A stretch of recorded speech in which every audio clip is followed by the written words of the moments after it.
Isa ang probinsya ng Cagayan sa mga producer ng mga produktong agrikultural, pangunahin na ang bigas. Subalit, dahil sa mga nananalantang bagyo at malalakas na pag-ulan na nagdudulot ng malawakang pagbaha sa lalawigang ito, marami ang mga magsasakang apektado.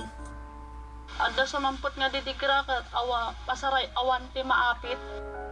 Na kami nga marigrigat nga agtaltalon kan agmulmulak. Ada di time nga awan ti maisaangan kapilitan ang umutang kami. Madano namin ti gumatan kadagiti nangingina nga bagas. Ito ang ilan lamang sa mga kinakaharap ng mga kababayan nating magsasaka tulad ng pamilya ni Marisa. May pagkakataon pang ang gastusin nila sa pagtatanim ay ipinangungutang pa nila. Ada di time sa makasangsangitin awan mo tinamnamaan na pagbayad. Awan ti pagbayad kadagiti na utang na iyo sarti pinagmula. Si Marisa at ang kanyang mga kapatid ay pinalaki ng kanilang mga magulang mula sa pagsasaka. 5 kami nagkakabsat.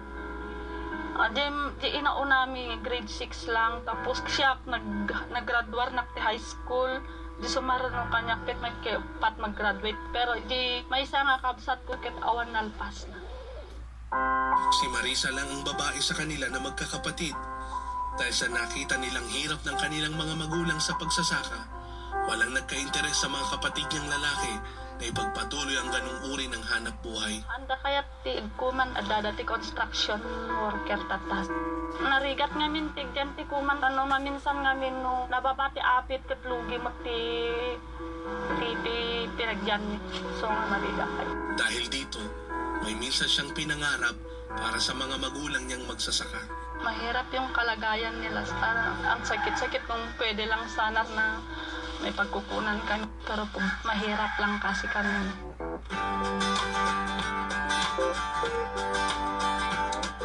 Ang gawaing ito po ay worldwide lingap sa pangunguna po ng ating tagapamahalang pangkalahatan, ang kapatid na Eduardo B. Manalo. Ang ganitong gawain po ay inilulunsad po nila.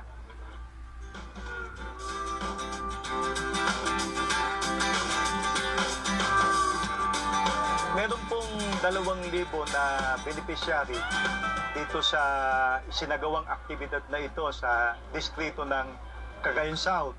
Hayag na hayag naman po na talagang kailangan ng ating mga kababayan, hindi lang ng ating mga kapatid, ang tulong medikal at ang pangunahing pangangailangan, ang bigas, para po sa ating mga magsasaka na naapektuhan ng mga kalamidad, sunod-sunod na mga pagbagyo dito po sa aming lalawigan. Ito po ay pagtupad sa aral ng ating Panginoon Diyos na tumulong tayo sa ating kapwa-tao, lalo na sa ating mga kababayang mahihirap. Hanggat kaya po ng Iglesia na tumulong, ay makikipagkaisa po ang lahat ng mga kapatid sa inilulunsad na gawain ng ating pamamahala. Ito naman ang naging reaksyon ng mga magsasakang nakatanggap ng pagtulong ng Iglesia sa isinagawang lingap sa mamamayan. Dakil nga tulong kada kami dito nga napantat ta dito. Magandang pakiramdam ko. Dahil nabigyan po ng mga pagkain ganoon kada mga medical mission. Sayang masaya kami po na tumanggap po. Ang dami po na tulungan kahit hindi kapatid natutulungan po. Nakakatanggap ka po ng salamin na libre galing po sa mga iglesia po. Imbes ibili ng salamin, ibibili na sa ibang pangangailangan.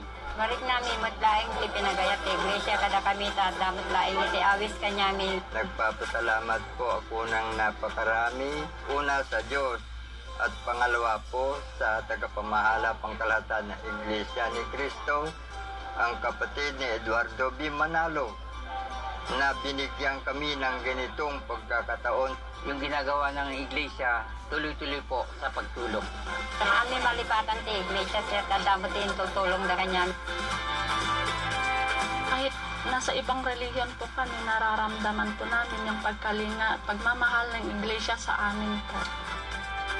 Buti na lang may iglesia at malaking tulong ang iglesia sa community po. Pagyamanan mi iti kwa Iglesia ni Cristo. Nagpapasalamat po ako sa inabot niyong tulong sa amin, ka Eduardo Manalo.